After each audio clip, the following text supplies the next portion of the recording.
Every day, Hirota was relentlessly bullied. He was called a pig while being stepped on and kicked alternately by his classmates. Forced to drink toilet water directly, they stomped on his back to suppress any resistance, his face pressed towards the toilet bowl.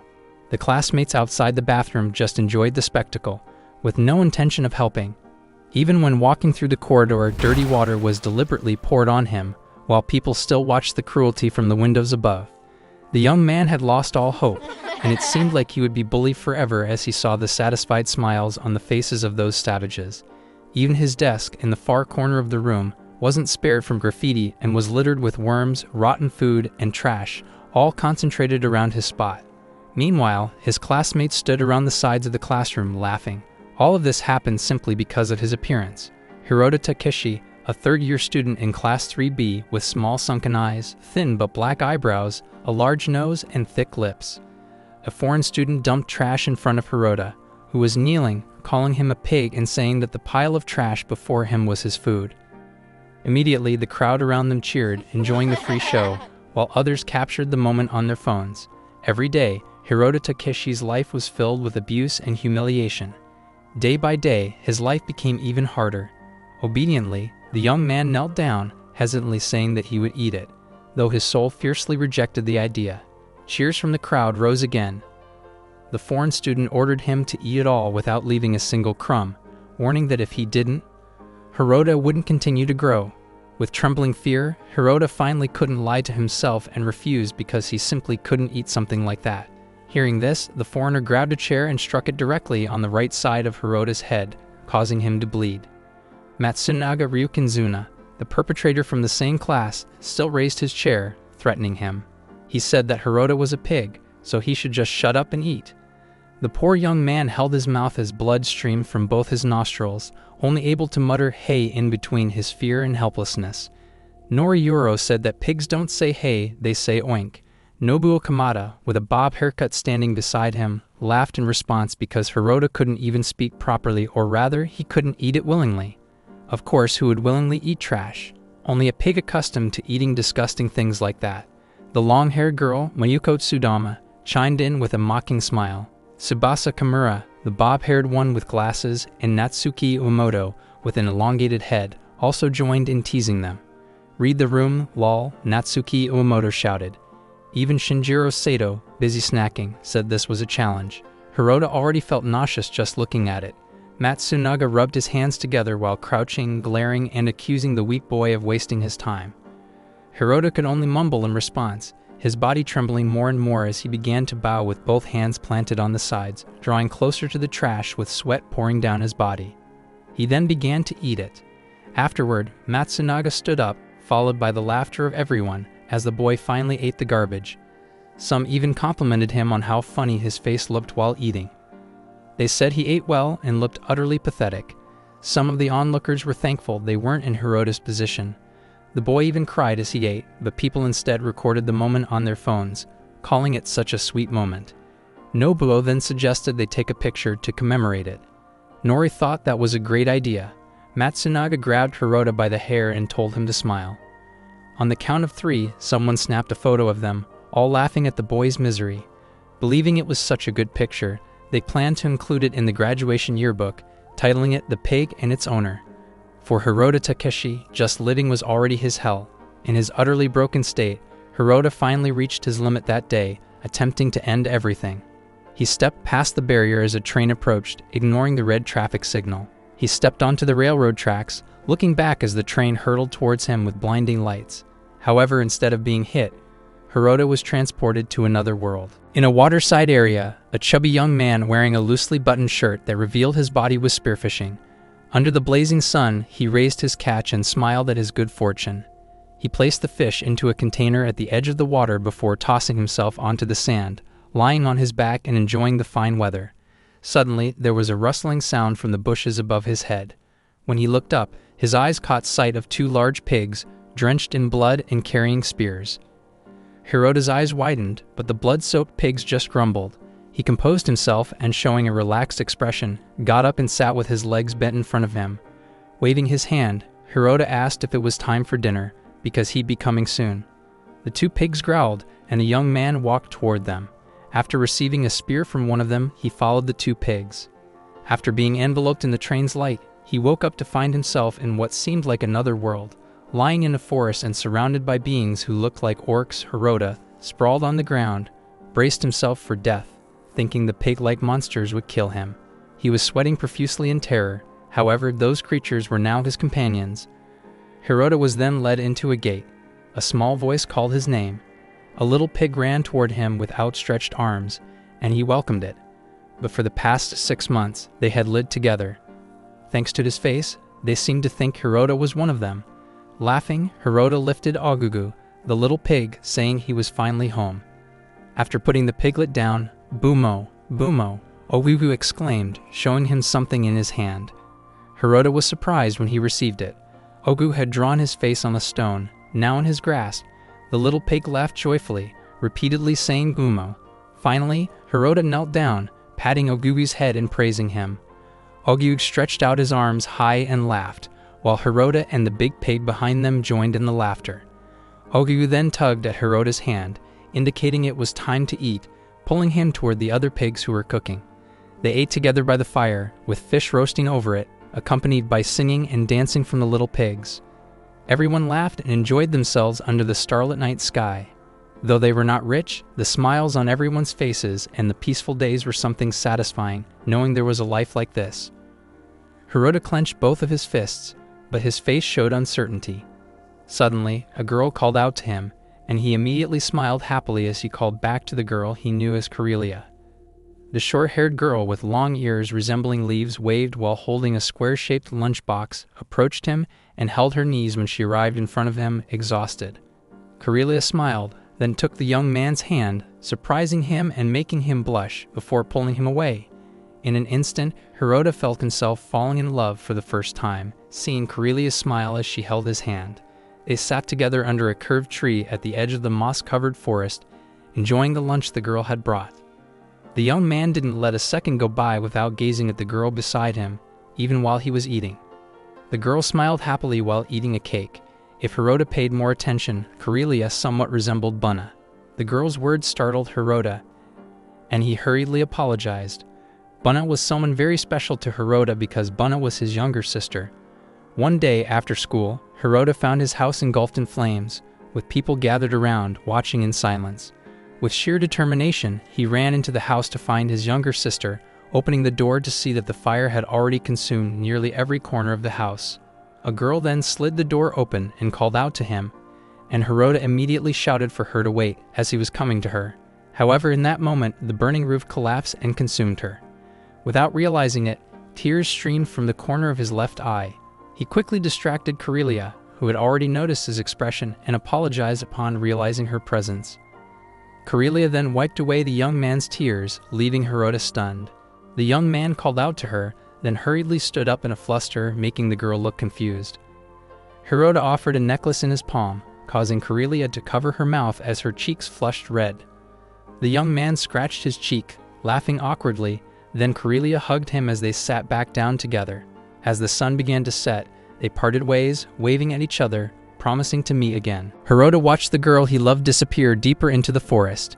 Though fairies typically disliked humans, perhaps there was something different about their relationship. He once again thanked his appearance, thinking that maybe Karelia didn't see him as a human, but rather as an orc. He then returned to his place, where the pigs greeted him joyfully, and a large pig lifted his catch. Hirota Takeshi thought that perhaps he could never live a decent life like a human if he didn't live among humans. How ironic. The young man carried Ogu on his back again, then ate with the pigs. Tonight, they would eat boiled chicken. However, these peaceful days would soon be shattered. In front of him now, the pigs had been slaughtered, their body parts scattered across the ground, and blood everywhere. Flames consumed the huts where they lived. Suddenly, Hirota's eyes widened as he saw something near the fire. He saw 3 familiar people laughing at a young blonde man who had just lifted his leg after stepping on an orc's belly, with a sword raised, blood dripping from his boot, and a look of sheer disgust on his face. Hirota stared in disbelief. Matsunaga Ryukazuna, having noticed his arrival, shouldered his sword and asked what the young man wanted. The 3 of them were now standing in front of Hirota. Initially, they thought the chubby boy wanted the pigs too, but it seemed not, as he gave no answer. Hirota suddenly asked why they were in this world after regaining his composure from the shock. Matsunaga was taken aback, thinking it would be quite unfortunate if Hirota knew the reason. Before the blonde, narrow-eyed boy with ear piercings knew what had happened, he was already here with 34 other classmates, except for Hirota, causing the chubby boy to widen his eyes in even greater shock. Meanwhile, the tall, cloakless boy crouched down, pulling on a pig's head, and when he thought Hirota wasn't good enough, he assumed the boy lived here with the pig whose head he now lifted. Yugoro Nori smirked mockingly. As expected of a pig, the pig's head still dripped blood as Yugoro threw it. Hirota's face was drenched in sweat when something moved behind his 3 classmates. They turned and immediately swung around when they saw 2 pig monsters charging and attacking. Matsunaga prepared his sword, cursing, and then a jewel on the back of his hand lit up. Instantly, with a single slash using the Yatsujaken Yajaken technique, a star-like beam with long streaks, resembling laser beams, sliced the pigs into pieces. Yugoro commented on how cool orcs were, lifting his leg and stepping on the already dismembered pig monster. Nubu Okamata also stabbed one of the pig's heads, raising it high as blood poured out while laughing and calling them stupid creatures. And because they were stupid, they were so easy to hunt. Hirota gaped even more. Matsunaga agreed and then suggested Hirota check his status, since with such an ordinary appearance, the results were likely negative. He then activated his search ability with a mocking grin. Shadowy text appeared, revealing that Hirota Takeshi was still at level 0 and had no skills. Immediately, the 3 of them laughed even harder, satisfied that the chubby boy was still at the starting level and with unknown abilities. They said nothing could be done with an unknown skill.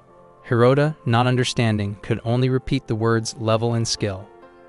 Matsunaga then showed the jewel on the back of his hand, wearing gloves with the gem embedded on the back, explaining that when they came to this world, someone who seemed nice told him about the jewel's ability to show skills. They had seen all their classmates, and it seemed Hirota was the only one left out. They even joked that kindness itself avoided Hirota because of his ugly face. The chubby boy grew more confused by their talk of kindness and jewels. However, his gaze sharpened as he noticed something hanging from Matsunaga's clothes, a necklace with a glowing pendant. Hirota recognized it. Yes, it was Corelia's necklace, the one he had given her. He asked where Matsunaga had gotten the item. They asked if, by chance, Hirota knew a fairy, then said they had also hunted fairies on another day. Hirota didn't understand what they meant by hunted, prompting Matsunaga to slap his forehead. He then laughed, saying they had hunted women. Nugo mentioned that fairies were very sexy, indirectly explaining that they had violated her. This made Hirota's eyes widen even more, especially when Matsunaga confirmed his friend's words while holding Corelia's necklace up to his face. The chubby boy screamed in protest, tears streaming down his face. Matsunaga then recalled how, when he tried to take the necklace from Corelia, she fought back harder. Out of frustration at her resistance, the blonde boy eventually killed her. Hearing this explanation, Hirota cried even more. Matsunaga then called out to him, asking what had happened to make the chubby boy cry. Nubuo speculated that Hirota had fallen in love with that fairy. Although they saw the young man as nothing more than a pig, they couldn't believe if his guess was true. Hirota grew increasingly emotional, his hands trembling violently in tight fists. He then ran to attack them, who were still laughing casually at the sight. Yugoro mocked him as the jewel on his knee lit up, activating the Magic Path ability. He dodged and delivered a surprise kick, saying Hirota was too slow. After his opponent fell, he asked what Hirota hoped to achieve by choosing to fight them. Matsunaga then prepared to deliver punishment. On top of a high cliff, they stood with Hirota, blood dripping from his face and looking disheveled, kneeling several meters ahead. Matsunaga told him to fly. His 2 companions jeered. This would be their first time witnessing someone die from a fall. Yugoro hoped his smartphone could record the event. Hirota exhaled heavily as they approached, then asked why they were doing all this, hurting and killing like this. He couldn't accept it, saying they lacked humanity. While stomping and kicking the fallen Hirota, Matsunaga said he didn't need a reason to do any of it. They were chosen ones, unlike the chubby boy, who was the opposite. Besides, if there was a fly, cockroach, or any other disgusting insect in front of them, of course they would want to kill it. Since there were no police in this world, they could do whatever they wanted. Matsunaga again told him to fly. A pig that couldn't fly was just a pig. Hirota said he would never forgive them. The narrow-eyed blonde said he was tired of waiting. So he kicked Hirota's body, sending him flying through the air. Matsunaga cursed that he couldn't see him land in the forest and said Hirota was really a boring person, even to the end of his life. Then they hurried home. In the forest, Hirota fell into a puddle of water. He didn't expect to survive after falling from a height of hundreds of meters. He raised his hands, with water flowing around him, to check his condition. The branches of the trees in the swamp had acted as cushions, saving his body despite the fall. He then got up and hurried back. The orcs who had fallen victim, he could not save them. Upon his return, the flames that had once blazed were extinguished, leaving only a thin smoke blown by the wind. The surviving orcs wept for their families killed in the massacre, and Hirota, just arriving, looked around. This was all that remained, and almost everything was destroyed. His eyes sharpened as he saw two large pigs embracing the small pig's corpse between them. Ogu was dead, causing Hirota to freeze instantly. Memories with the little pig flooded back, making tears well up in his eyes again. Memories with the orcs during their time together also came to mind, even Karelia laughing. Suddenly, his chest ached, and he clenched it while shouting defiantly at the sky. His body crumbled to the ground with his fists clenched tightly until the veins were visible. Then he apologized to everyone for not being able to save them. Tears flooded his eyes again. He questioned why he alone was not granted power. While the evil people were given skills, why was he not? Hirota knelt with both hands still tightly clenched. He desired power too, the power to avenge his friends. If he had power, he might even be able to save Karelia.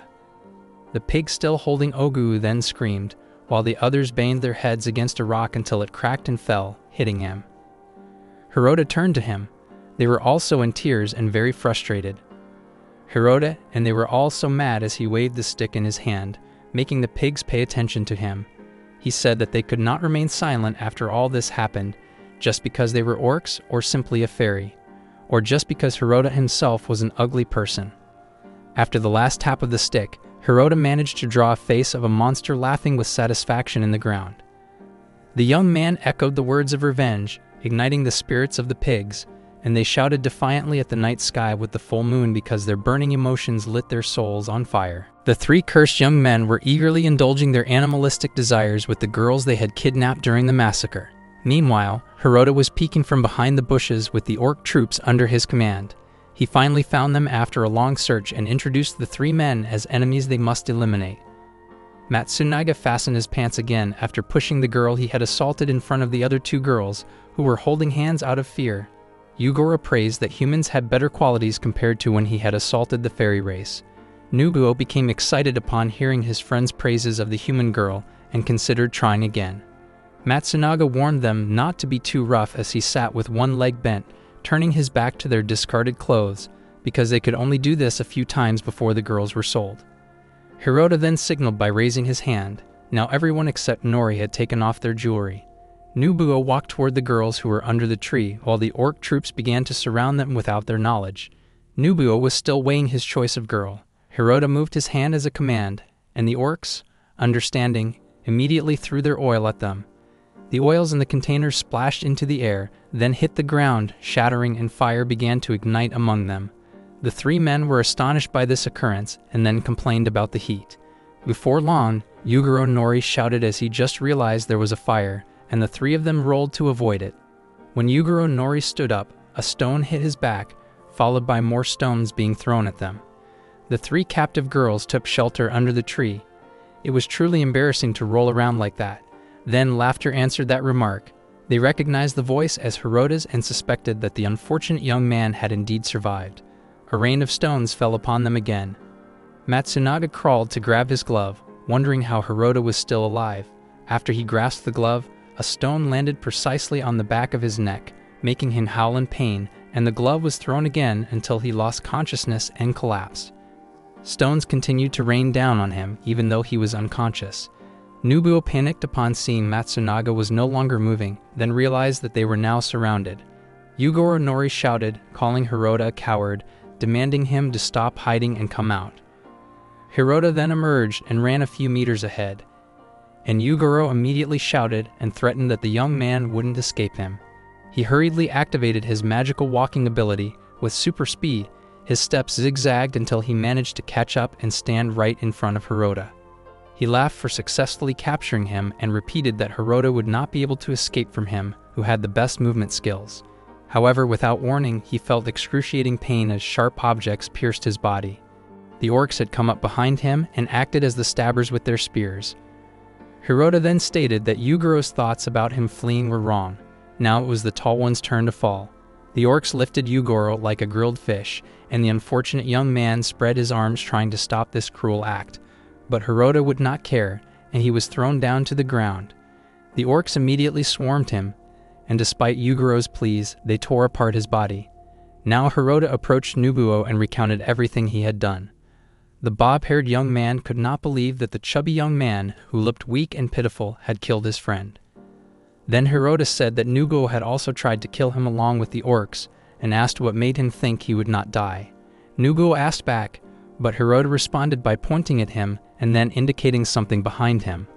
The two orcs standing on either side of Nobuo's body immediately held his body and head. Hirota gave the command now to die.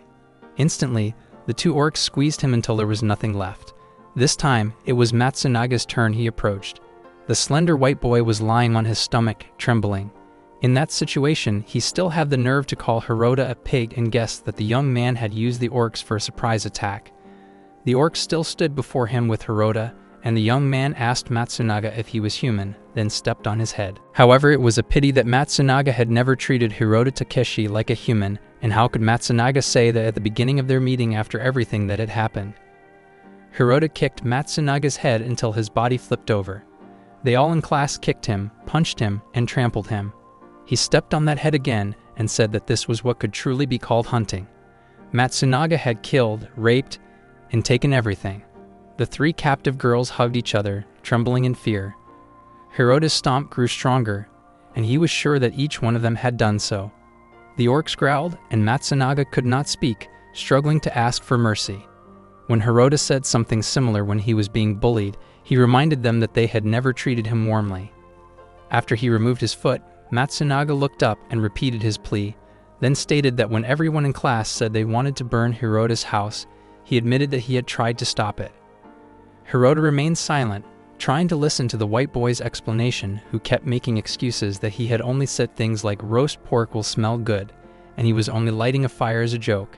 Hearing this, Hirota remembered the incident when his house burned down and Buta was inside, unable to escape.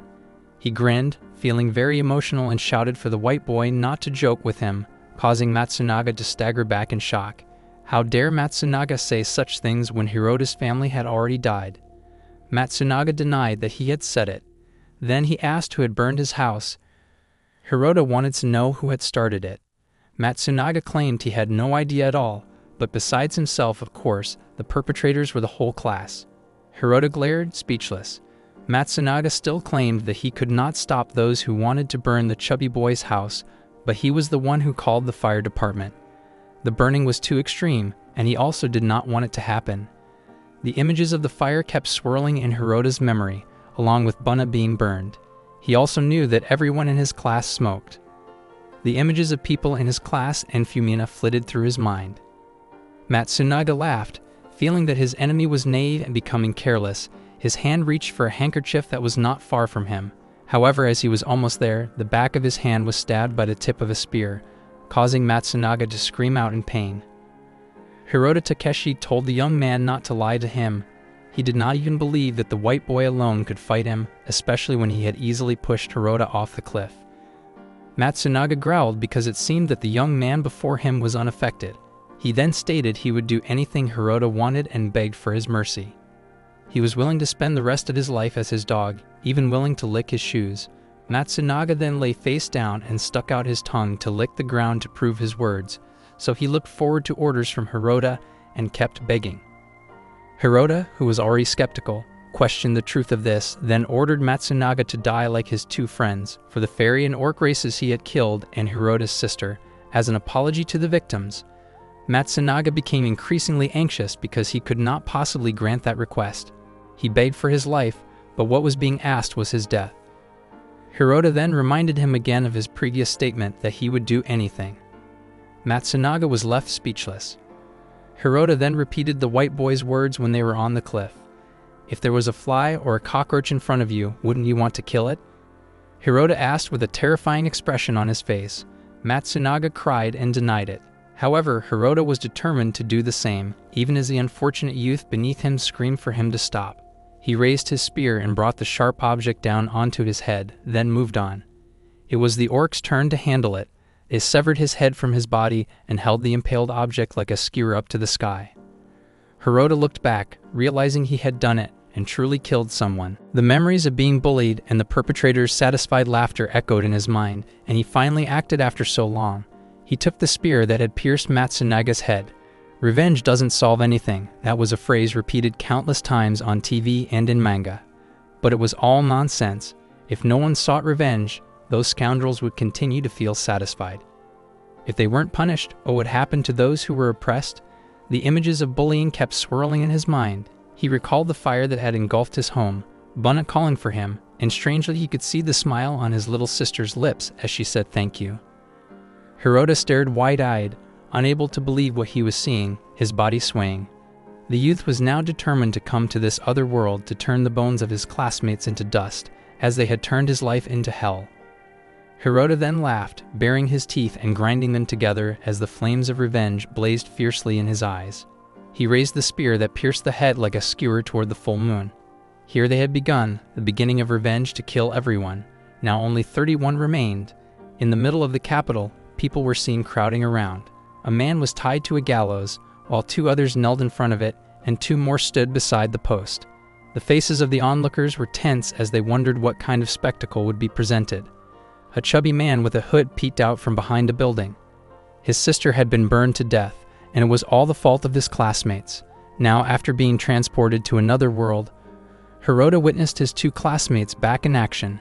The man on the gallows begged for mercy, pleading to be released, while the 2 perpetrators laughed cruelly and interrogated him further. The man with the elongated head conjured flames from his palm and set the man tied to the gallows ablaze, while the bespectacled boy with a bob cut merely laughed in satisfaction. The 2 women kneeling in front of the gallows were revealed to be his wife and daughter, crying out for their beloved man who was being burned, yet they could do nothing to help.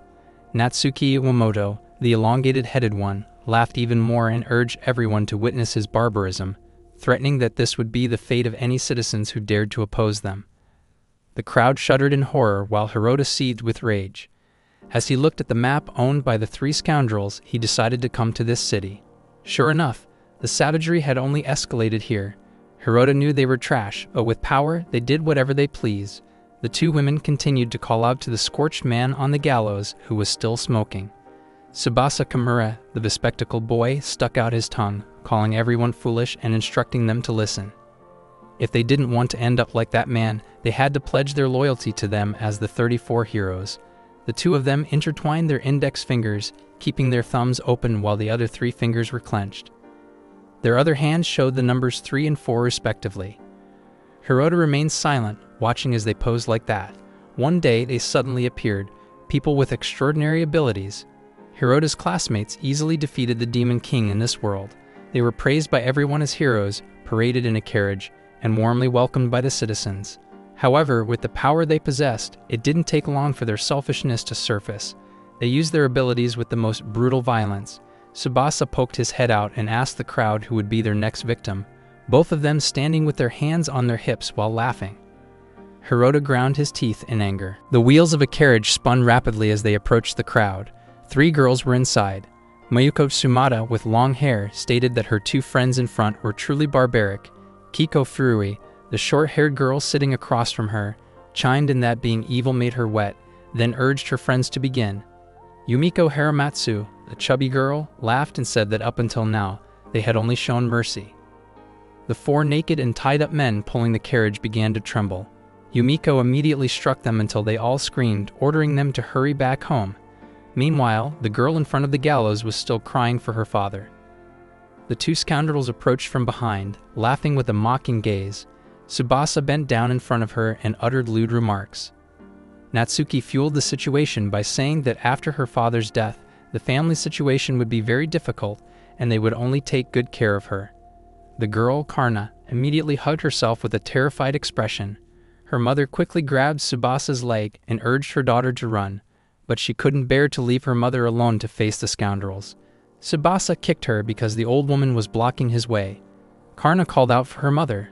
Before the girl could escape, the bespectacled boy activated his ability, causing the gem on his earring to shine. His tongue elongated instantly and coiled around the girl's body. This was Kimuru's ability, which recognized the ocean. His long tongue molested her until saliva flowed abundantly, while Karna screamed and struggled to break free. Natsuki commented that he liked the girl's short haircut. If they looked closely, she resembled their idol, Hidehashi Anna. The girl's face indeed looked familiar from the start. The tip of Tsubasa's tongue licked Karna's ear, imagining it was Anna's ear, his idol.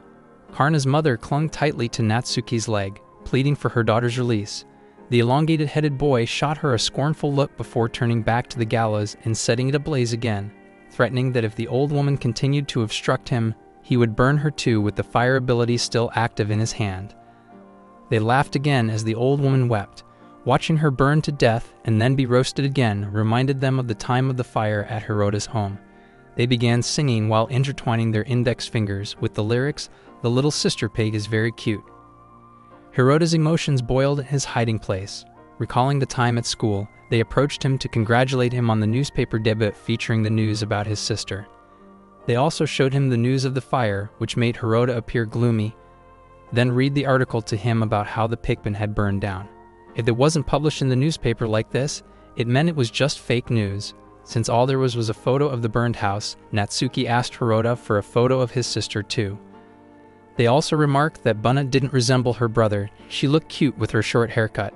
Natsuki expressed that he really liked girls with that haircut. After she was burned to death, they suggested that the girl might not have been cremated and accused Hirota of being a demon for roasting his sister for the second time. The elongated-headed boy called out to him, but Hirota did not respond.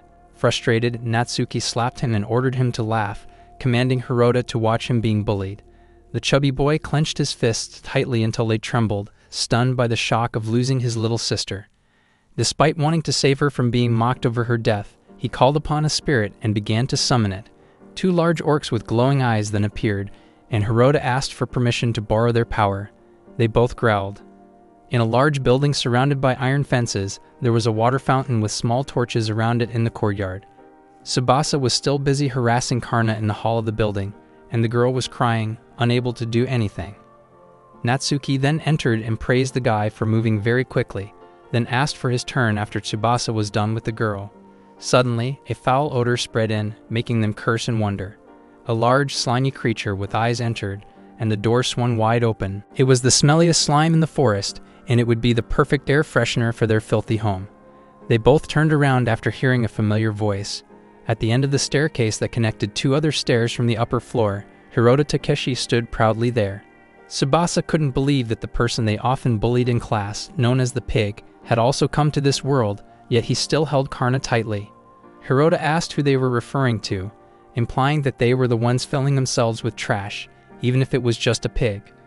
The 2 scummy youths only responded with smirks. Hirota also expressed his frustration over them burning his house down. Tsubasa Kamarev then questioned why the chubby youths suddenly brought that up. Hirota emphasized that it was Tsubasa Kimura who said that his little sister had a short haircut. Bunna had been sick for a long time and rarely went out. If they weren't the culprits, how could they know what kind of haircut she had? Hearing that, Tsubasa Kimura only called Hirota stupid and argued that he was sure he had seen her coincidentally somewhere. Hirota stated that they were poor people and that his sister, Fumina, had been growing her hair until that day. Fumina called for her brother as she was tidying up the folded clothes, expressing her desire to have a short haircut like in the summer. Hirota returned to his sister, who was still sitting on the bed, lamenting that she had worked hard to grow it out only to just trim the ends. He then offered to take her to the hairdresser and asked if she had any money. But Fumina replied no because she wanted Hirota to cut her hair. On the day of the fire, he had cut his sister's hair. They could only see Fumina's short hair from inside the house before the fire happened, further proving that they were indeed the arsonists. The 2 fell silent for a moment before one of them scoffed again, and they laughed louder, then challenged him. The sequence of events became clearer, especially since both had indirectly confessed. They were in another world now, so they didn't care about what had happened before, even regarding Hirota's little sister who had died, and they continued to challenge what their weak-looking youth would do now. Hirota Takeshi didn't respond, but then he realized that they had already confessed. leaving them stunned by their own words. The chubby youth felt relieved now, a horrifying smile even appearing on his lips, because they were even more trash than he had thought. Thus he would kill them without the slightest guilt. The two immediately clenched their teeth, their bodies trembling with rage. They still insisted that Hirota had long been trash, and that even a pig could act like a human occasionally. They even questioned his skills. Upon closer inspection, even Hirota was still at level 0, and his skills were in question, making them laugh even harder. They said that Hirota wouldn't be able to do anything. Even in another world, a pig would remain beneath.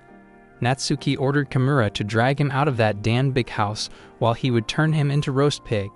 Tsubasa then pushed Karna aside and warned her not to run away, or the girl would be sent to ashes along with her mother. Karna shivered in fear, hugging herself. With malicious smiles, the two urged Hirota Takeshi to get ready to receive their attacks.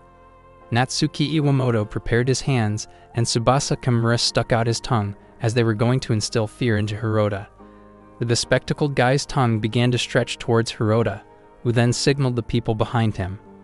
Orcs were on the roof and opened the ceiling near the chandelier, causing an object to slide freely, making the ropes that had already been tied to the light begin to move. The ends of the tied carpet then caused Tsubasa Kimura and Natsuki Iwamoto to be thrown back and fall into a pile of sharp-smelling slime at the threshold, and this slime was a major issue that even the heroes could not handle. They crawled out of the slime while cursing, their bodies staggering as they couldn't stand the smell. Tsubasa couldn't accept it. They crawled out of the house and rushed as they saw the fountain in the courtyard, quickly submerging themselves to wash their bodies from the pungent stench. In the midst of washing themselves, they still found time to complain and grumble. Hirota walked over to them, who were still busy at the fountain. Natsuki then emerged from the water after seeing his enemy, instructing his long-tongued friend to use his ability and catch the youth they referred to as a pig. However, there was no response, so he turned around. The bob-haired guy was apparently already passed out after coming out of the water because the foul slime had entered his mouth. Hirota stated that there was Shibire physalis juice in the water, and he had made sure to put in a lot, so now they wouldn't be able to move. Natsuki, who was already panicking, especially after his friend fainted, could only smack his forehead, then complained about Hirota truly believing that something like that would work on a hero. Nevertheless, the chubby youth then pointed out something behind Natsuki. An orc carrying a club-shaped stick emerged from the water and struck him, causing both of them to now be sprawled on the ground. Hirota, who was flanked by two orcs on his right and left, admitted that he had come to ask them a few questions about the death of his little sister, and after making them suffer more than his sister, he would let them die in misery. When Tsubasa Kimura opened his eyes, he saw his friend Natsuki Iwanoto tapping his forehead and looking regretful. He called out to him, then struggled when he realized he was tied to a chair, complaining that being unable to move changed nothing, and that they were back in their school uniforms while being held hostage like this. Their gazes shifted sideways when they noticed someone in a cloak. Tsubasa was still confused about what was happening, and he called upon his skill Tamaru while sticking out his tongue, but nothing happened. They turned back to Hirota, who rummaged in his pocket and pulled out 2 gems that had been in his hand. They wouldn't be able to do anything without those objects, and the heroes were shocked that Hirota Takeshi knew about this. Natsuki questioned what the young man would do to them after Tsubasa gritted his teeth in anger. Hirota then placed a framed cloth on the table and pointed to a section there. He asked if they had ever played this before, a fun and exciting dictation game. Just when he entered high school, both of them came to his corner table and told Hirota to write down his shortcomings. Tsubasa said it was from a book he was holding. The book was about changing oneself to be liked by others in 77 ways. It was called Self-Analysis. They had seen Hirota being bullied the other day, even though they witnessed it happen but couldn't help him. They apologized for that. They wanted to help in any way they could, but the reality was that some time ago, they also experienced bullying, and by following the steps in the book, they eventually changed. Of course, they wouldn't force Hirota to do it, but if he didn't mind, it wouldn't hurt to try. Seeing their seemingly good intentions, Hirota tried to believe, and hope began to grow. They then provided a book and pencil for him to write. Hirota thanked them and said he would give it a try, then started writing down all his shortcomings. The next day, Hirota Takeshi was dumbfounded to read the paper containing his list of shortcomings posted on the blackboard right in front of them, surrounded by other classmates. Tsubasa Kimura, standing at the front row, then asked why people could be fooled, showing a book titled Why We Are Fooled. Characteristics of overly trusting people minus 66 points, while claiming to have played tricks. They then read out loud the shortcomings that Hirota had written himself on the paper, such as his ugly face, curly hair, being chubby, having a flat nose, and being very slow. Tsubasa then announced to everyone about the pig analysis itself, followed by laughter. Some didn't like it because they had pig-like faces and thought it was very ugly. Meanwhile, the long-headed one mocked and said it was a masterpiece, especially since Hirota was too kind in judging people who were actually narrow-minded. The girls also teased him for being overly confident in saying he was too kind and popular. Hirota Takeshi denied it, saying it was his younger brother who told him that. Matsunaga then came from behind and kicked him, making everyone laugh while capturing the moment of Hirota crawling and shaking from tears on his phone. The bob-haired and long-headed one laughed even more smugly. From kindergarten, elementary school, to middle school, Hirota was always bullied. He hoped something would change in his high school life, but nothing did. That was when he remembered, now it was their turn to write. Since there was no paper, he told them to use the framed cloth, which had been prepared for each of them at the table. They gritted their teeth in resentment. Then a medium-sized blackboard was placed between them as a barrier so they wouldn't share answers. They would write without being able to see each other. If there were discrepancies, Hirota would kill them. Panic and fear overtook both of them. Just as they were about to protest, the two orcs in the middle pulled each of their ears until they tore off, making them scream in pain. Hirota told them to write by hand since their hands weren't tied and their blood would serve as ink. Natsuki asked why the chubby boy was doing this. Hirota said they had bullied him for years, and he was just getting back at them in a straightforward way, then told them to write clearly so it would be easy to read. Both were still holding their sore earlobes while trying to protest. Hirota ignored them and started with the first question about the abilities of the rest of the people in class. The two unfortunate young men tried to write correctly while enduring the pain until all the questions were finished. The young man took the cloth containing their answers, then walked towards the door while inviting them to see the results announcement. He opened the door, and Tsubasa immediately screamed when he saw something behind it. A male orc holding a lit torch with a pile of firewood nearby. If they wrote lies, their punishment would be to be burned at the stake. Natsuki protested that they couldn't possibly write their lies. Hirota Takeshi showed them their answer cloth for the last question that asked them to write down all the names of those involved in the burning. Although they wrote each other's names, Natsuki didn't write her own name. Natsuki argued that she was trying to save herself, while Tsubasa said that his friend was a traitor. The two orcs then lifted their chairs and threw them into the firewood. Both complained after landing on the firewood, their heads colliding. Tsubasa said Hirota was joking since they knew nothing about burning his house. All this time, Hirota claimed he never called himself a pig, meaning he wouldn't do anything more to them. Both immediately laughed joyfully as they felt free. But not Karna. She stood in the corner with a lit torch in her hand. The girl's blank stare made them shiver in fear again. Karna's father, after being judged by those two young men and burned twice, Hirota then asked how the girl would judge them. Karna glared while moving her torch, while the two unfortunate young men screamed to stop her and begged for forgiveness. Unfortunately, it wasn't that easy. Karna ignited the fire on the firewood, which then spread closer to them. Tsubasa and Natsuki screamed in panic, begging them to put out the fire, also trying to blow it out. The screams asking to stop echoed as the fire began to burn part of their clothes. Tsubasa then mentioned a name, Yasuda. They also admitted that Yasuda was the one who burned Hirota's house. The chubby young man was astonished. Tsubasa yelled because it seemed they would die because of Yasuda, and they would truly die if this continued. He then shouted at Hirota, saying that it was indeed Yasuda who had done all this. About the burning of his house, and when the bullying started, they only followed the offer Yasuda had given. They had revealed everything, and then asked him to get them down from there. Tsubasa was truly crying, begging for help, while Hirota walked while spelling Yasuda's name. Natsuki also admitted to telling everything. She promised to do anything as long as she was forgiven. Hirota Takeshi walked towards Karna, then stopped right behind her, whispering that this matter would be left to the girl. Karna then glanced at the arsonist of her father, who was still screaming, then walked towards the barrel in the corner of the room and took a liquid from there. The two young men laughed and urged her to come closer to put out the fire that was burning. Because a scoop wouldn't be enough, they shouted for more. Karna then splashed the liquid towards them, and for a moment they breathed a sigh of relief, feeling the fire would go out after being splashed with water.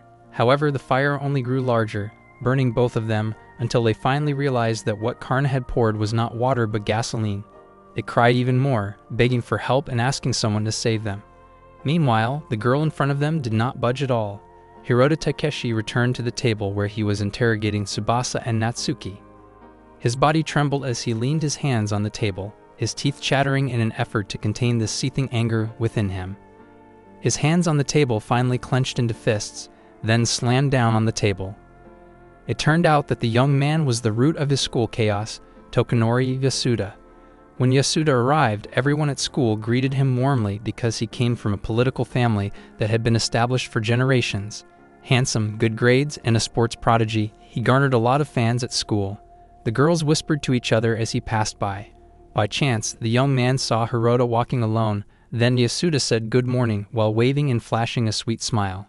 Hirota, who was not used to such greetings, was taken aback and stammered in response. His personality was good and popular, making it feel very strange that they had to go to school with someone so perfect. Thinking back, the first person to greet Hirota in high school was probably Yasuda. He later found out that his mother worked as a housemaid at Yasuda's home, and Yasuda even thanked Hirota, saying he owed his mother a debt of gratitude. Then one day, while walking home from school, Hirota was contemplating what he should do that night. Suddenly, something flew in front of him, a girl. Fumina? She hurriedly chased after her sister's body that lay sprawled in the street, urging her to hang on while cradling her. Coincidentally, a sedan that had hit her passed by. It was Yasuda.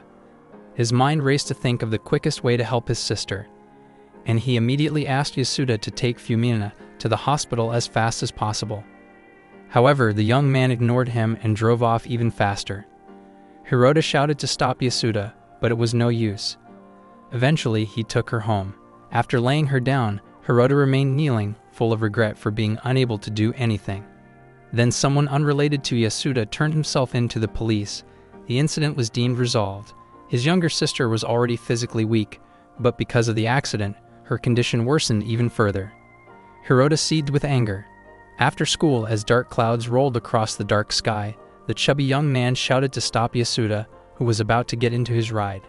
Yasuda turned and Hirota could not hide his irritation, then questioned why the young man hadn't helped them at that time. As Yasuda remained unmoved, Hirota explained about the hit and run he had committed. If only they had gotten to the hospital faster, his sister's condition wouldn't be this bad.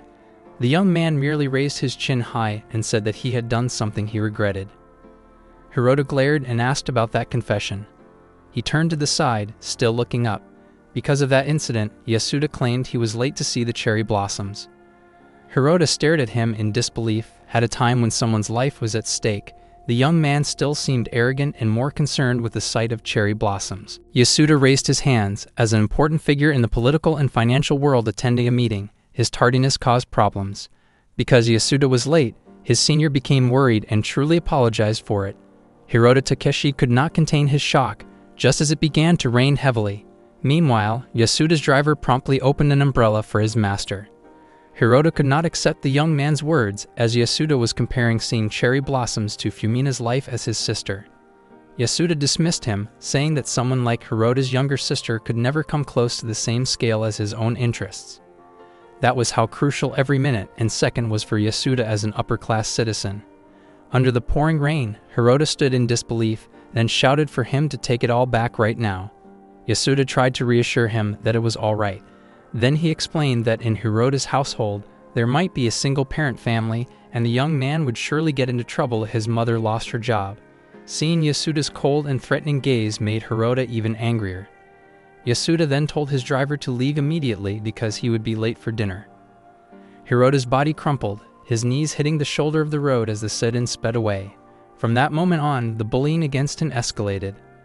Hirota Takeshi emerged from the large house as the fire grew larger and consumed it. From inside, he had gathered clues about the arsonist of his home, who turned out to be Yasuda. A class photo taken when Matsunaga and his two friends bullied him replayed in his mind. A girl reported about the photo and asked Yasuda for his opinion, to which the young man praised it without even looking. Yasuda sat back alone in his chair, resting his chin on his hand. Meanwhile, the others cheered to take another shot and asked the others to get ready in their own styles. Hirota Takeshi seethed with anger until his teeth chattered tightly. He rushed back into the house to see two charred corpses. Hirota told Yasuda to prepare himself because in this other world, there would be nothing to protect him, and no one could stop a rampaging Hirota Takeshi. Not at all. Now there remained 29 perpetrators who had to prepare to meet their demise. Continuing the previous story, Mayuko Tsutomu pouted when she received the news that her two classmates, Natsuki Iwamoto and Tsubasa Kamura, had burned to death. Their charred corpses were being carried away. Yumiko Haramatsu and Kiko Furuya, who were casually eating fruit while sitting comfortably, on the backs of people crouched as chairs and another as a table on whose back a tall tray of fruits was placed, seemed somewhat skeptical of the two corpses. However, when Yumiko used her search skill, both their names did appear. Meanwhile, Keiko remarked that being an investigator was a terrifying job. She clicked her tongue as she glanced at the stiff, charred corpses lying on the ground. Even though they were heroes with cheat abilities, the three wondered how they could have died. Without a shred of pity, the two girls considered that their deaths were a good thing because they were deemed disgusting. With fewer disgusting things in the world, it would become a more beautiful place. They agreed that examining the corpses would be troublesome. The three girls confessed that they'd rather die than have to do something like that. Meanwhile, from behind the tall grass a few meters ahead of them, Hirota Takeshi was watching with sharp eyes.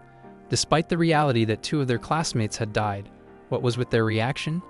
They were laughing without a trace of compassion, not even surprise. Keiko suddenly felt that the fruit she had bitten into was too sour, so she threw it aside. The people wearing iron bracelets on their hands and feet, signifying that they were slaves, immediately scrambled after the fruit as it landed on the ground. They shared and enjoyed the discarded fruit with delight. The three girls laughed mockingly as they watched. Hirota Takeshi, who was also watching, could only glare sharply, recalling how he was treated similarly in front of everyone, forced to eat garbage, while the three girls delighted in watching it. That memory rekindled a flame of vengeance in his heart, causing him to growl in frustration at their cruelty. Keiko then raised one foot onto the old man's back to serve as her chair, making him struggle as sweat poured down his body.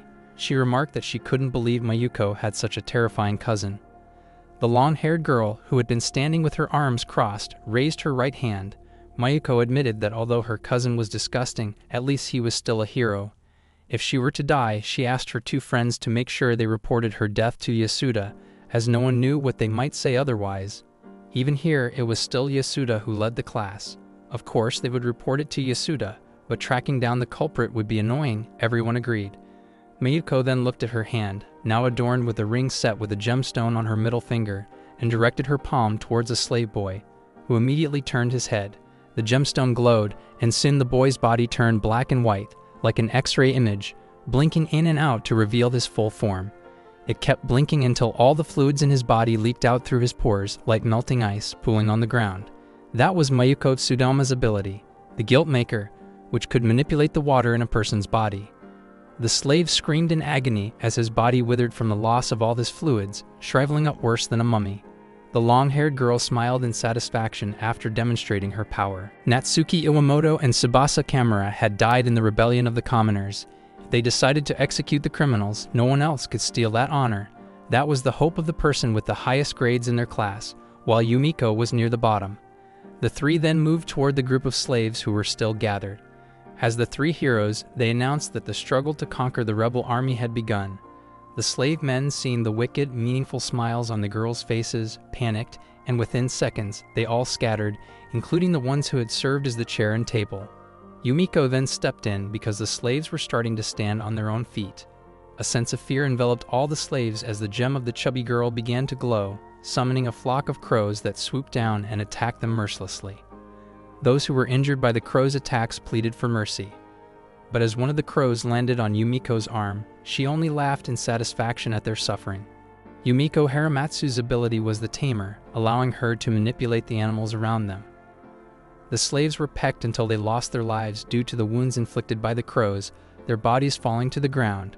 The three girls laughed in satisfaction before noticing a small slave trembling violently. They approached him. Besides the carriage slaves, this was the only one who hadn't stood on 2 feet and remained crouched in place. Kiko then offered the boy a piece of fruit as a reward for his obedience. At first, the boy hesitated, but eventually, his hands reached out for the fruit. Suddenly, the gem on her necklace glowed, and in that instant, Kiko kicked the boy in the chest, sending him flying backward. The slave boy tried to crawl, but then his body curled up like a ball, rolling tighter and tighter until his skin shrank smaller and smaller, then exploded in a spray of red liquid. Amid the pool of blood, a shining gem appeared. Kiko Furuya picked it up and complained about its small size. That skill was called the Jewel Collector, which could turn any creature she touched into a gem, and her skill was named the Greedy Jewel. Yumiko remarked that it was proportionate to the slave's original body size. Kiko nodded, admitting that was probably true. Hirota gritted his teeth even more in fury. The act of exploiting others and treating them like slaves, the three girls cared not a whit about it, and they would never think twice, even if they died. The three girls regarded them as mere trash. Even the crows continued pecking at the corpses lying around them. A similar incident had occurred in the real world when the three of them approached Hirota Takeshi, and Mayuko showed him a picture of the chubby boy hugging a girl from behind on a bus, accusing him of harassing her. Hirota was so shocked that his mouth hung open. Mayuko claimed that she had happened to witness the incident on the train yesterday and immediately recorded the video, though it was only a lustful pig. The boy then denied it, explaining that the girl he was hugging was his sister. Yumiko laughed, accusing him of playing the role of a molester toward his own sister and calling him a pervert. Hirota defended himself even more, insisting that he would never do such a thing to his sister, and that he was only helping Fumina when she stumbled. Mayuko then fell silent and apologized. The girl said she understood that Hirota cared deeply for his sister, but the boy was taken aback by her reaction. Therefore, as an apology, Mayuko would make sure his sister looked very pretty. Hirota gasped, not understanding what she meant by those words. The long-haired girl then revealed that Fumina Hirota was a second-year middle school student aged 14. She tended to skip school and had few friends. Hirota Takeshi was shocked that Mayuko knew all this and asked how that could be. However, the girl instead asked him to introduce Fumina to the boys in the class, as she wanted Hirota Takeshi's sister to hang out with them more. Those words were accompanied by an evil smile, and she also mentioned that the video looked good. The young man's face grew furious upon hearing Mayuko's words, and he pleaded not to involve his sister in the problems.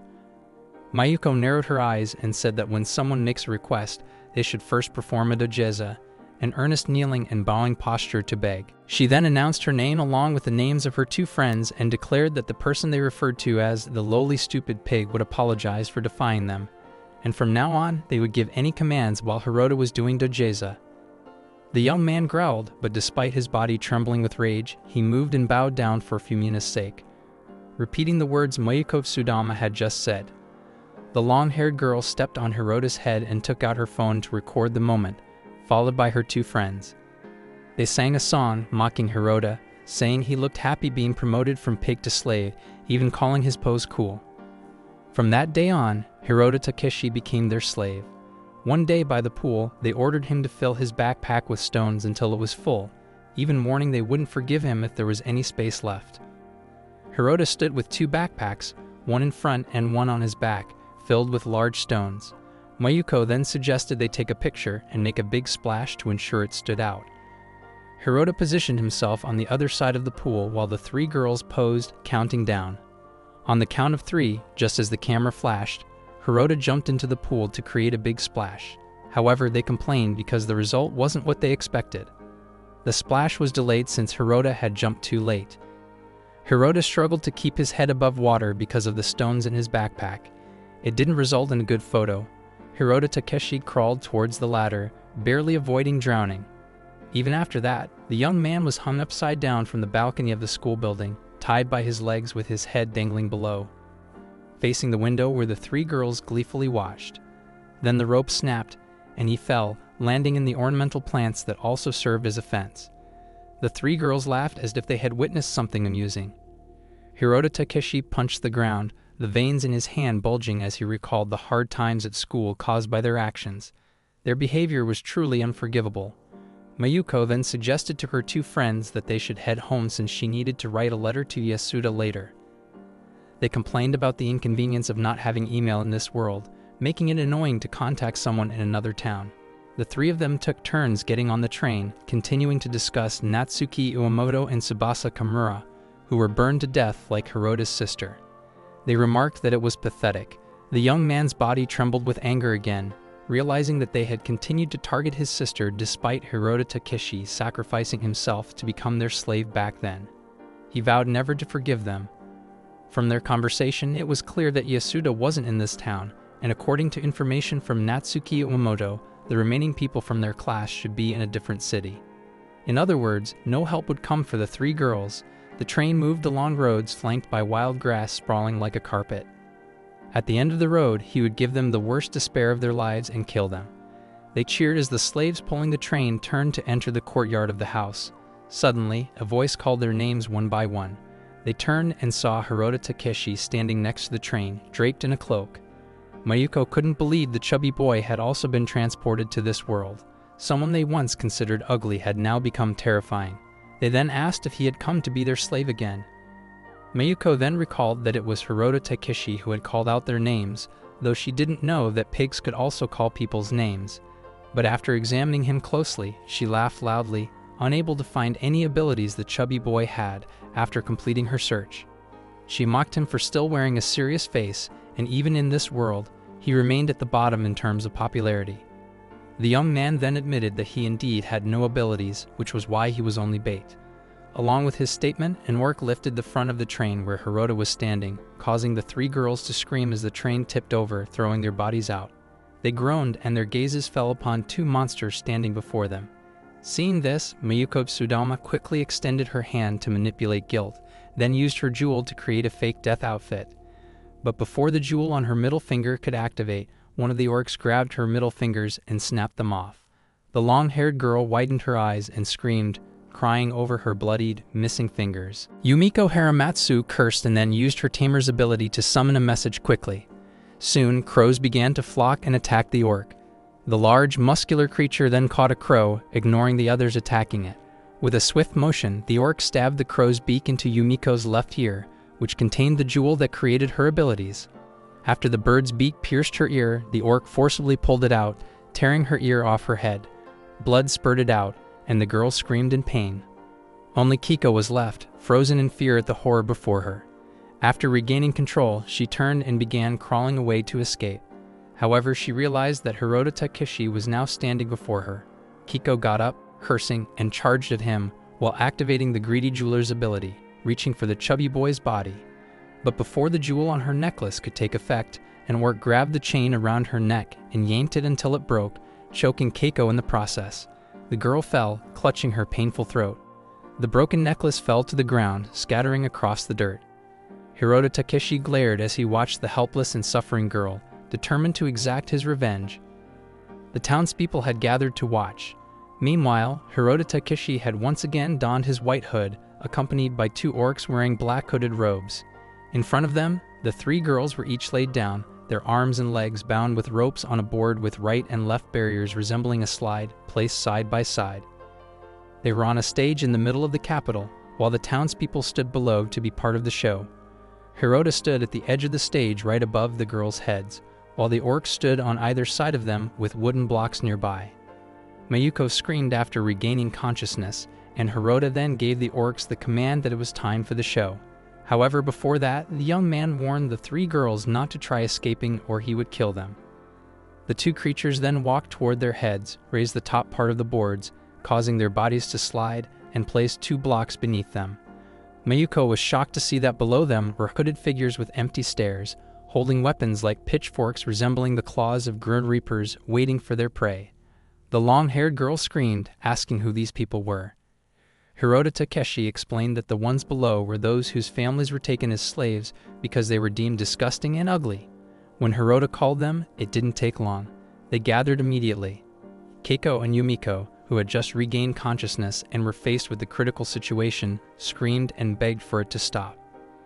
Hirota Takeshi walked to the middle board and declared that he would ask a question. If they answered correctly on the first question, the boards would not tilt, and this was called the screen quiz. Now the young man asked about Yasuda's whereabouts. Mayuko Tsudama answered that he was in the north, far from here.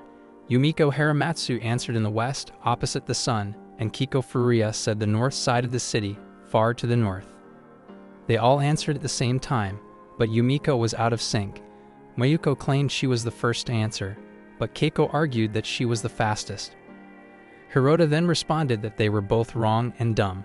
He admitted he didn't know what they meant by north, but all the answers had been given. The orcs then lifted the boards, causing the three girls to slide. Hirota Takeshi glared with a grin, while the three girls screamed and gritted their teeth, trembling in fear. This was the scene everyone had been waiting for. Below them, the sharp glares with weapons awaited the three girls. Now is the time for the sliding quiz. If they cannot answer all the questions correctly, then the people waiting below will tear them apart. The crowd then protested for the three girls above to be dropped while raising knives in their hands. The friends who had already died were also asked, and most of their answers were "I don't know," especially when it came to Yasuda. They didn't know much. Now Hirota will hear the answers from these three. North or west? The young man asked for the direction that truly concealed Yasuda's figure.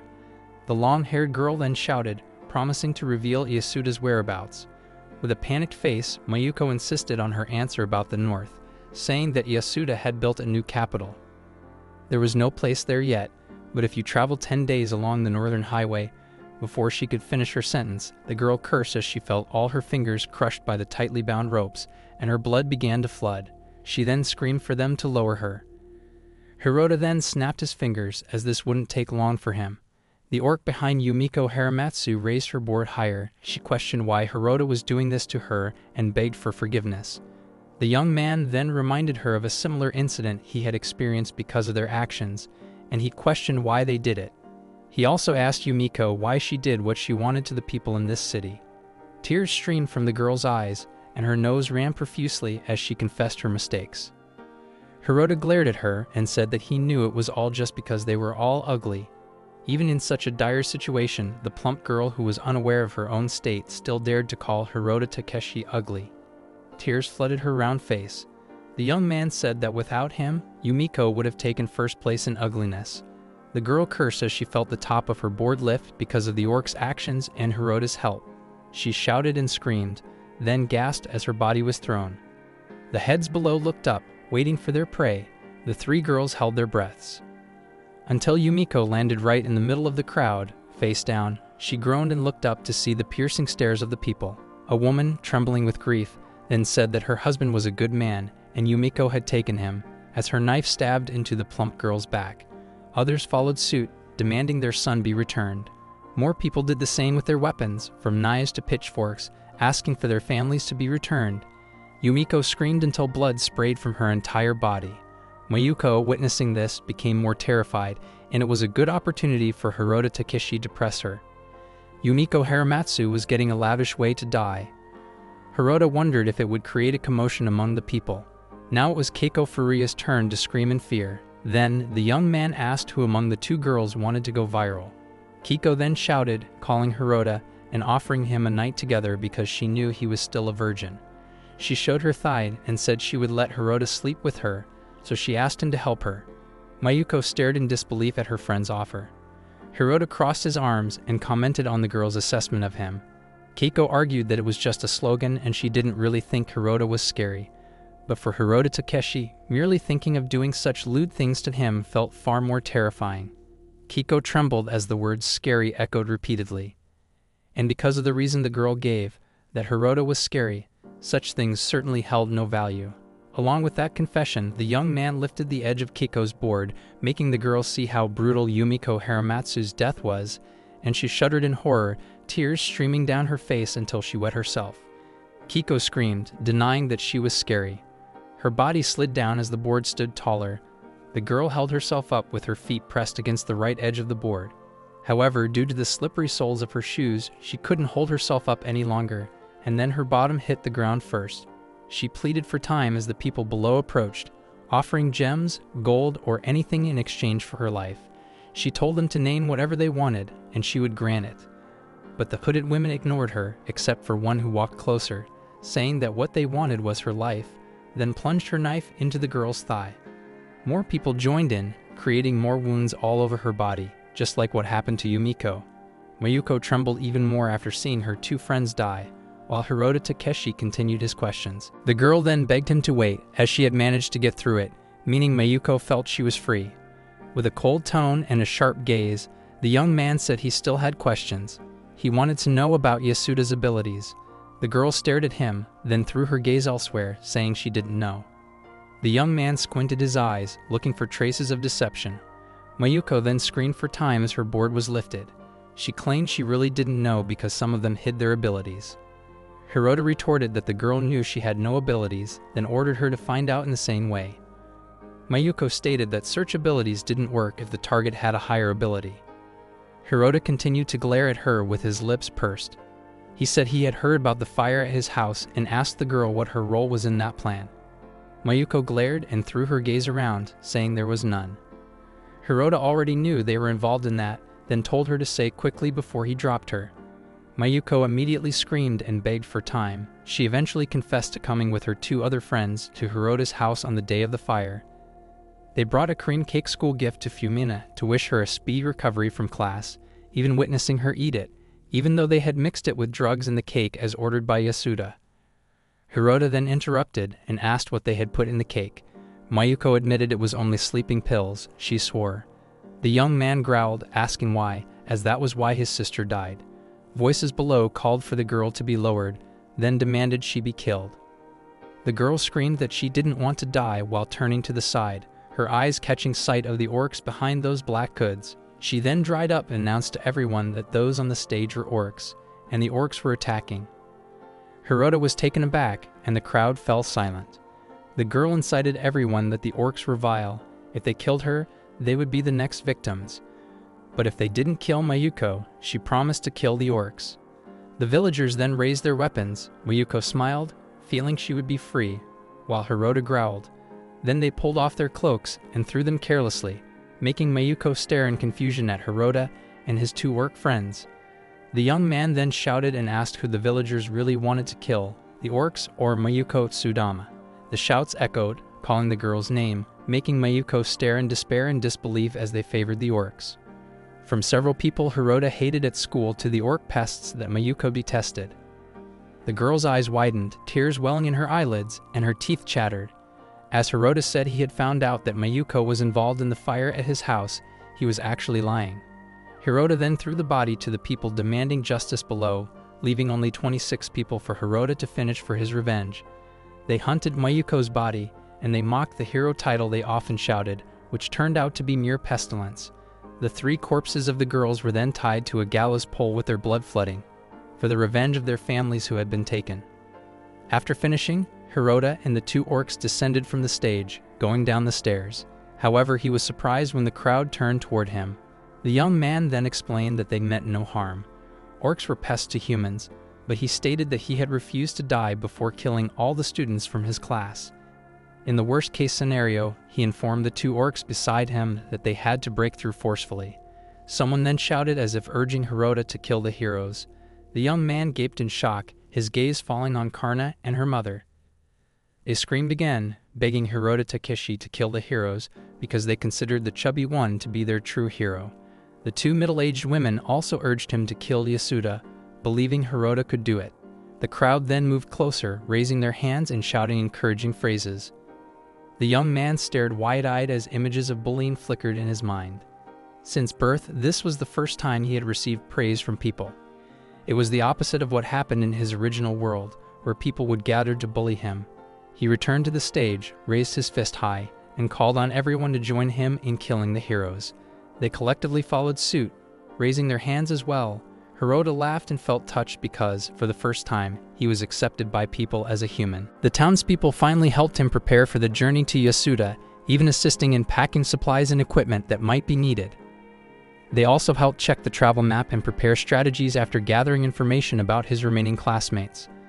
The coalition led by Yasuda resulted in 3 factions: the Ministry of Law Enforcement, Public Safety, and the Development Agency.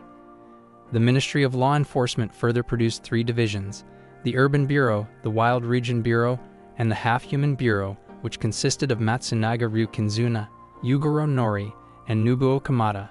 From Public Safety, 2 divisions were formed: the Garrison Bureau, occupied by Natsuki Omoto and Tsubasa Kamura, and the second group was the Patrol Bureau. Meanwhile, the Ministry of Law Enforcement also created an educational institution overseeing 2 other divisions: the Resource Bureau and the Administration Bureau, occupied by Mayuko Tsudama, Kiko Furuya, and Yumiko Haramatsu. Hirota still had a long way to go to reach the leadership level held by Yasuda. He had to uncover the members occupying the 8 ranks below the leadership of Tokunori Yasuda. Hirota held the rope and, along with the people, pulled a large stone that had been tied with rope. They decided to set some traps because after the young man left, they had to be ready when their classmates arrived.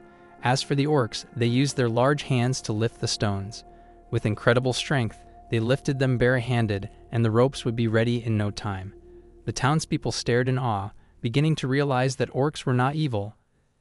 They did not even attack humans, but then they felt skeptical about Hirota's plan to kill the heroes, especially after discovering that their numbers were very large. The amazed and curious townspeople touched the muscular bodies of the orcs, and even the children commanded them to receive honors, albeit only with crowns sewn from plants. Observing this, the society's perception of orcs, once seen as evil, had now changed. This made Hirota Takeshi happy again. In the palace courtyard, slaves were forced to work and were whipped by large monsters until they bled if they were negligent or slow. The slaves transported goods according to their respective duties. Meanwhile, from the high tower window, a sharp-eyed figure cloaked in all black watched them. Yasuda Tokunori, a student in Class 3B, his opinion had never changed. Whether here or in the original world, there was nothing but the competent. A young man kneeling before him asked who the competent person his master referred to was. Yasuda revealed that Yumiko Haramatsu and her friends were responsible for organizing the materials. Once they returned, he was determined to discipline them, as there had been no reports at all recently. The city they were in was close, so he ordered his subordinate to go and check on them. His gaze fell upon a slave who had died, covered in blood from the whipping punishment earlier. Yasuda stated that the deadline was 2 days away after the sun reached its peak.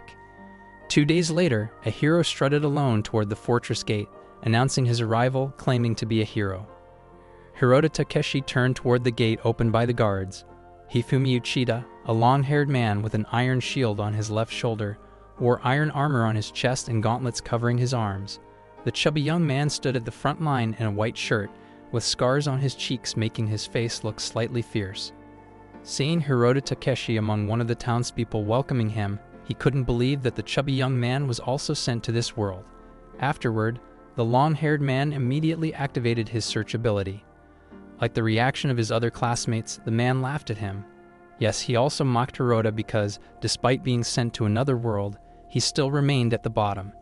By the way, he also inquired about the chubby young man who was Mayuko Tsudama's slave and ordered him to take Hirota to that girl. Hirota turned, then invited him to follow his steps. After a few steps, Hifumi Uchida noticed a stone tied above his head, causing him to stop and wonder. Someone then cut the end of the rope with a large axe. As he raised his palm upward, Hifumi confidently believed that such a stone would not harm him. However, as another rope rolled up, the ground he stood on shifted, and his body plunged down, followed by the large stone falling. The townspeople watching screamed while raising their fists high, celebrating their success in killing the hero. The long-haired man truly deserved it, a large stone and a pit as a double trap. And at the bottom of the pit were full of stakes and electric eels. When someone falls, they would get stuck on the stakes. Even if they somehow escaped it, the electric eels would paralyze them. No matter what happened, the person would die. Hirota Takeshi clenched his fists at his sides. They had insulted this world. If he could surprise them with an attack, then Hirota Takeshi could win. Suddenly, an attack struck the head of an orc beside him, causing it to be severed. Then, an explosion occurred right in front of everyone after the decapitated orc fell over. The young man stammered, wondering what had happened. However, after looking up at the sky, a meteor shower was striking the city. It didn't take long for the meteors to slam into the earth, and people ran to save themselves. A middle-aged man said that this was the work of the hero. The meteor shower was one of a hero's abilities. After saying that, a meteor also fell, striking his body. Hirota cursed at the chaotic scene, then shouted for people to hide behind buildings.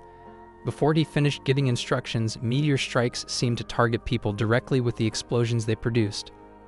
Hirota Takeshi gritted his teeth, as he did not expect this to happen.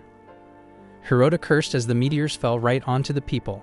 He finally realized that this was not just a normal natural phenomenon, but an attack from the enemy. It was certainly what was happening, and the people around him died in the explosions. In the midst of his reflection, a meteor also shot towards him.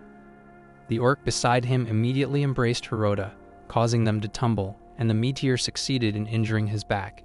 After getting up, the young man asked about the orc's condition as the creature held onto his shoulder.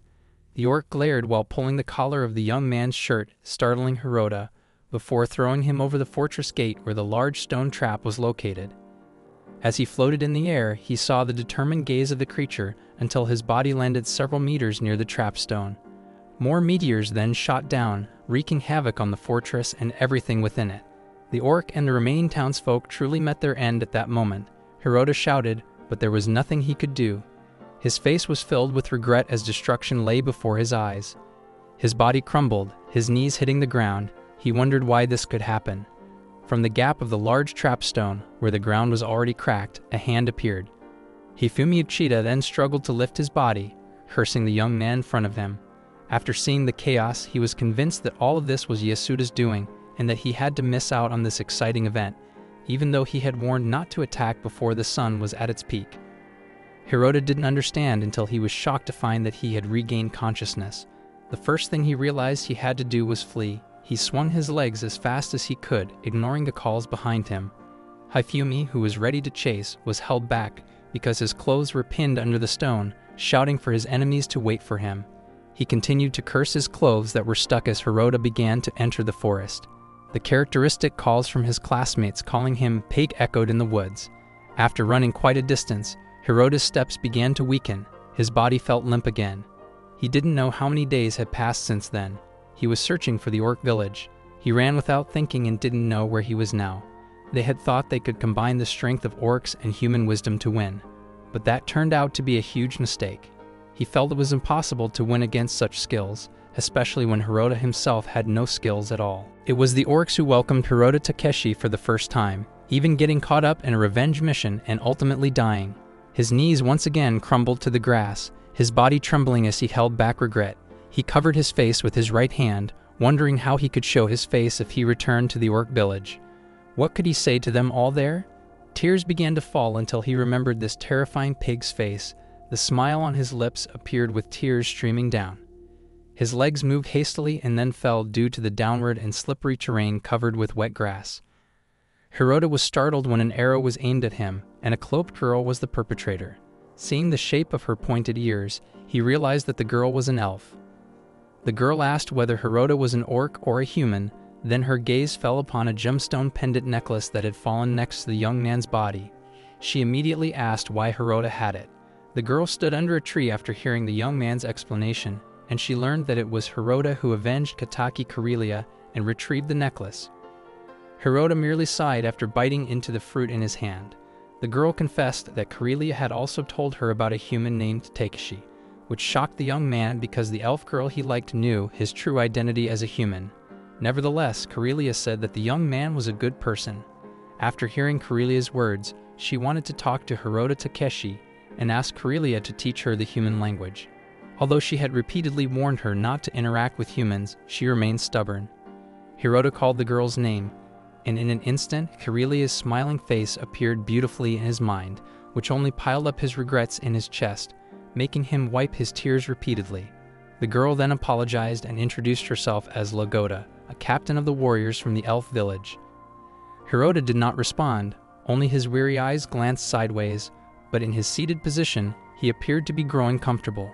Lagoda lowered herself and sat down against the tree trunk, also mentioning that she could now speak the human language because they had learned it, and in battle, there was an advantage to understanding what the opponent said. Hirota then took out his necklace again, saying he wanted to dedicate it to Karelia's grave. Then he asked if Lagoda knew where it was. Before Hirota could do that, he wanted to ask her for something. The young man was taken aback to hear that. The elf girls are being attacked by 3 small creatures with pointed noses and ears each.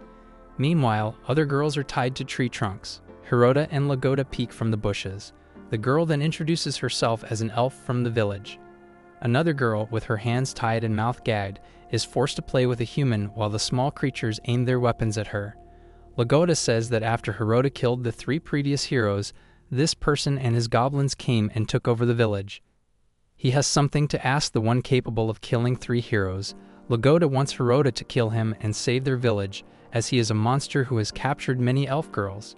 If he cannot comply, the girls will be thrown to the beasts to be devoured.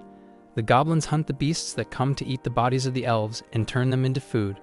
For Shinjiro Sato, the elves are merely toys and bait. Lagoda has tried to shoot him with her bow, but each time she tries, a goblin gets in the way.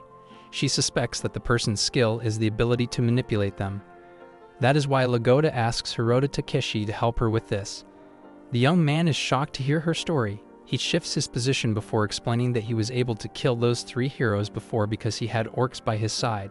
His fists clenched tightly, he plants them on the ground, and his whole body trembles, then continues that now they are gone, so he cannot do it alone, as he has no abilities whatsoever. Lagoda initially falls silent, but then turns away.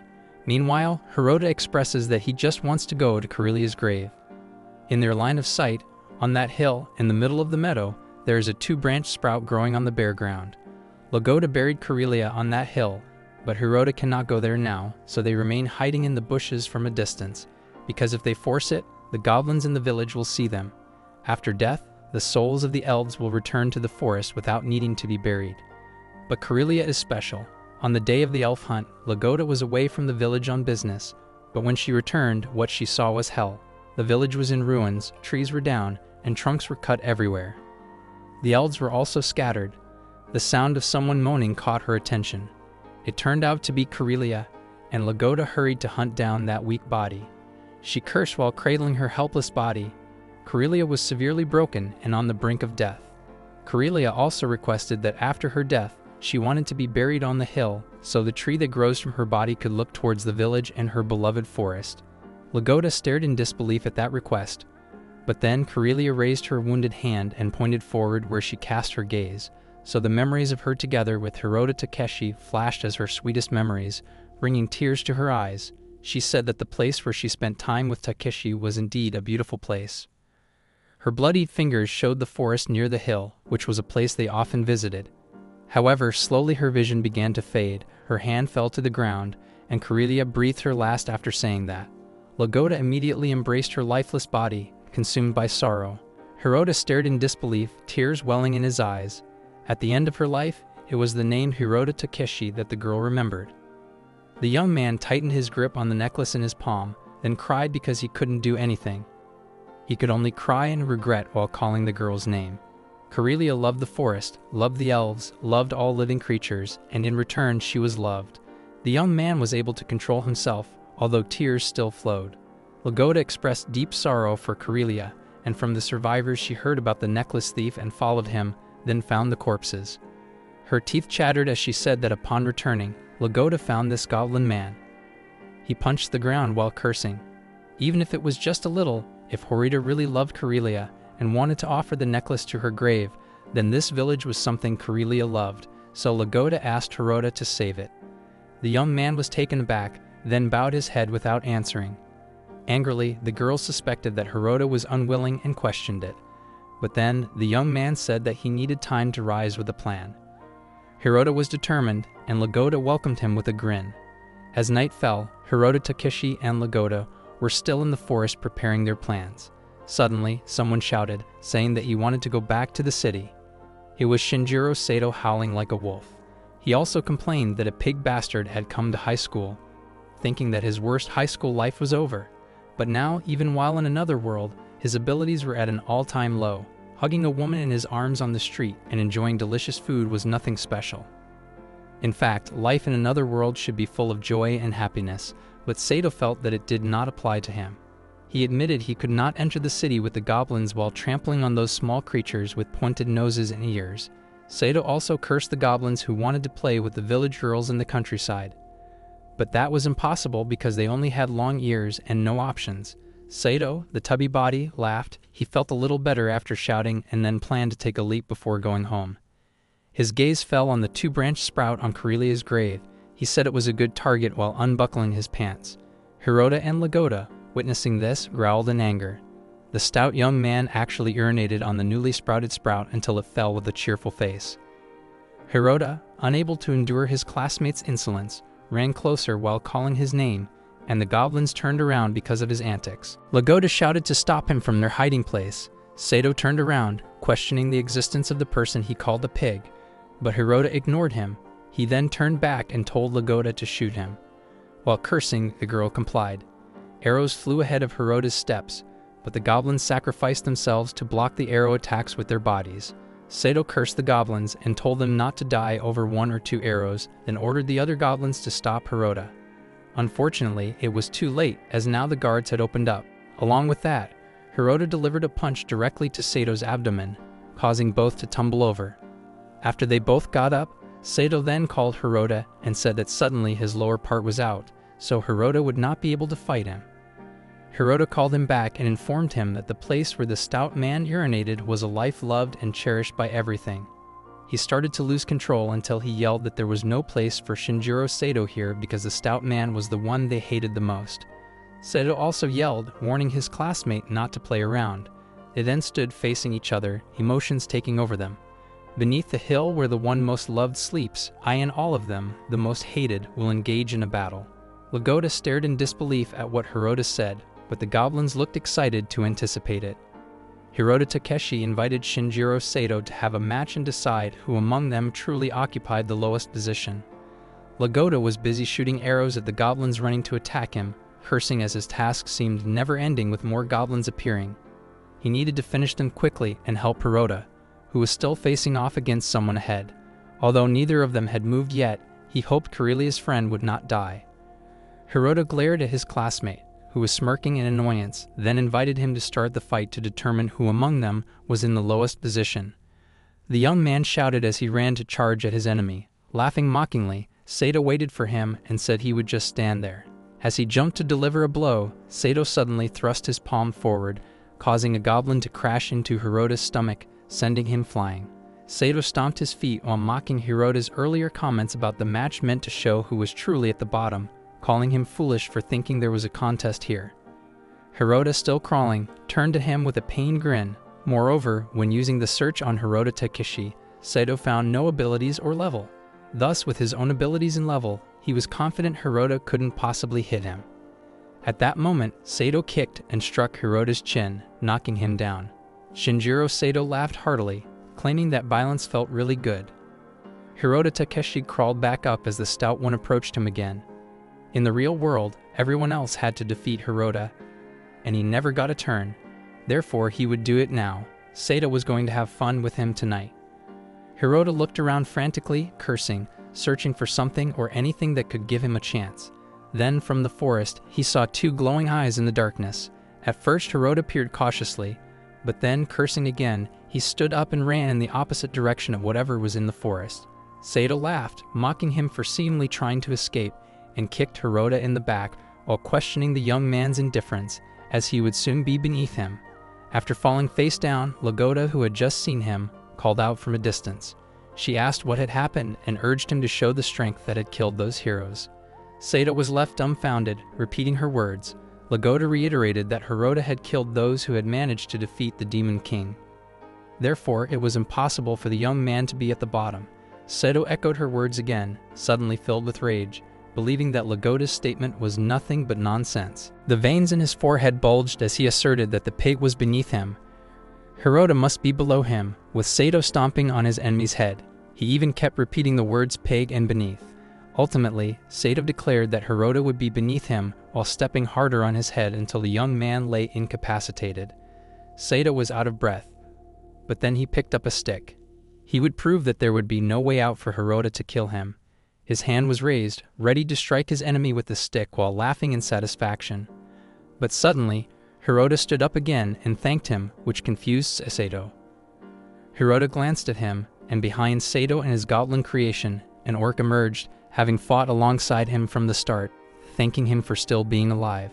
Smiling, Hirota Takeshi thanked him once more. Shortly after, the orc punched the goblin and Sato with his left hand, and the stout one failed to realize the attack. The goblin flew back, spitting blood, with Sato collapsing to the ground and his gemstone ring falling. Sato's body trembled in fear as he turned to look behind him. Hirota, standing across from the orc, stated that they were the ones who had killed his classmates along with him. He praised the orc for having a good life, as it managed to track Hirota's scent and follow his trail. He also revealed that when Sato hit him, his eyes had seen the orc in the forest. To catch him from behind, Hirota climbed a hill to position Sato's back to the forest. The stout one cursed, saying that pigs must stick together while holding his bleeding nose, causing the orc to roar. Sato then knelt, repeatedly saying he was sorry. He cried, begging forgiveness for all he had done, requesting mercy for his life. Then he knelt again, shaking his head up and down, claiming they were the same one to another. Hirota did not respond, although this time Sato knelt for a much longer time. Sato's eyes were cynical as he cursed and wondered about the orc's presence here. He needed to stall for time until the goblins arrived because he knew those little creatures were heading his way. Sato clasped his hands together with fingers interlaced, stating he did not want to be disturbed. Since he had no other choice, if he didn't comply, his friends would bother him. The stout one continued to make excuses as the goblins began to approach, and Hirota and the orc didn't notice because they were facing away from him. The goblins drew nearer, making him laugh and cheer inwardly because Hirota was within the goblins' reach. Sato even began to stifle his laughter, needing to cover his mouth before shouting for Hirota to look behind him. With confidence, he declared he would turn Hirota's foolish strategy around. Sato held his palm forward, instructing the goblins to kill the 2 pigs in front of them while laughing. However, he suddenly gasped in shock as he felt no ring on his fingers. Moments later, a goblin leaped and bit his fingers off, causing him to scream and fall over. He cursed them for attacking him instead of the pigs, as the goblins slowly approached him. Hirota clawed at the grass because Sato was unaware, though his gemstone had long since fallen. He then raised the ring he had just found. Sato cried even more, asking why the goblins were chasing him. Although the goblins had allowed him to sleep with so many fairies, the goblin claimed that Sato had betrayed that goodwill. The stout young man glared as he received a fierce stare from the goblin at the back, shaking with rage. He remembered that the goblin had once been his outlet for frustration and had been trampled upon, so he tried to reason to avoid their wrath. Unfortunately, it didn't work, and they surrounded and attacked him. Hirota, standing in front of him, observed this and said it seemed the goblins had more grievances against Sato than against him, the orc, and the fairies. Hirota questioned the goblins' place in this world, as well as what monster ranked at the bottom. Now what was happening was that the goblins and Sato were fighting to see who would end up at the bottom. The result was clear, the goblins were superior. After his body was covered in cuts and bruises, Sato said he didn't understand. But then an arrow shot through his groin. The goblins immediately froze. At the far end, right under the full moon, stood a female archer whose eyes blazed with vengeance.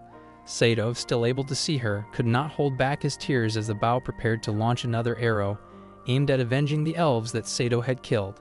With great effort, the stout young man pleaded for Lagota to stop her actions, but it was too late. Now there were 25 more people left for Hirota Takeshi to find. On the hill, the 3 of them, Hirota Takeshi in his cloak, Lagota, and the orc, stood watching Corelia's grave a few meters ahead of them. Hirota remained steadfastly watching as the girl beside him said that the savior was among them. Hirota, feeling uncomfortable with that title, asked her to stop saying it, even though Lagota argued that it was true because Hirota had saved their village. However, the reality was that there were lives he could not save. Even though Hirota was leaving today, Lagota said she still could not approach her grave. Hirota admitted that he was merely an avenger. He hated the people he had killed. The smile of Corelia flashed in his mind, rendering Hirota silent. Corelia was the opposite of Hirota, pouring love into everything. So he felt he had no right to approach her. Lagota shook her head and pulled the young man's cloak, startling him, and then she urged him to look. Beneath the blazing sun, a village appeared safe and peaceful. And that was the world Corelia loved. But everything changed with the arrival of the heroes. However, thanks to Hirota's revenge, the number of heroes had diminished, and their village was safe. Corelia loved the previous world, and Lagota wanted to restore it. She wanted Corelia's world back. The girl held her bow and pointed it at Hirota, calling for them to kill the heroes together. Seeing her seriousness, Hirota turned away and said that his motive for doing so was personal revenge. Lagota was undeterred, insisting that the result was what mattered. Hirota lowered his gaze, closed his eyes, and from now on they would seek revenge even more fiercely. They would bring back the world that Corelia loved. If they could connect with it even a little, it would surely be wonderful. The 3 of them were determined as they looked at Corelia's grave. Hirota Takeshi indeed did not have the power to save the world, but they were brave enough to kill Yasuda. In the capital palace, Yasuda sat comfortably with his legs crossed, propping his chin on a piece of paper in his hands. he received a report from a young man kneeling not far from him that Hirota Takeshi had metastasized, but was still incompetent.